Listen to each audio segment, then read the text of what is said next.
પ્રધાનમંત્રી મોદીએ લાભાર્થીઓ સાથે સંવાદ કર્યો છે। તો પ્રધાનમંત્રી મોદીએ લાભાર્થીઓ સાથે સંવાદ કર્યો છે। સીધા ત્યાંના દ્રશ્યો જોઈએ કે લાભાર્થીઓ જે યોજનાઓનો લાભ આપવામાં આવ્યો છે તે યોજનાઓ જેમને મળી છે તેમની સાથે પ્રધાનમંત્રી નરેન્દ્ર મોદીએ સીધો સંવાદ કર્યો હતો।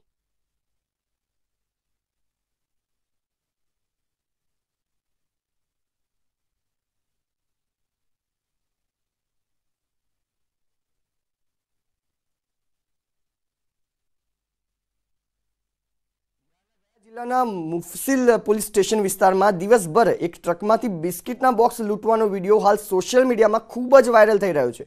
મળતી માહિતી અનુસાર એક બાઇક અને ટ્રક વચ્ચે અકસ્માત થતાં એક મહિલાનું મોત થયું હતું, જેના કારણે લોકો રોષે ભરાયા અને ટ્રકમાંથી 500 જેટલા બિસ્કિટ અને કુરકુરેના બોક્સ લૂંટી લીધા। માર્ગ અકસ્માતમાં મહિલાના મૃત્યુ પછી લોકોએ ઘટનાને અંજામ આપનાર ટ્રકનો કબજો લઈ લીધો અને પછી બિસ્કિટ તથા બોક્સ લગભગ ખાલી કરી દીધા।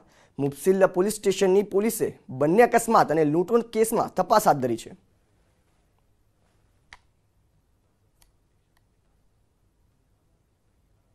અમદાવાદ એરપોર્ટ પર ફરી એકવાર પ્રાણીના અવાજથી ગુંજી ઉઠ્યું।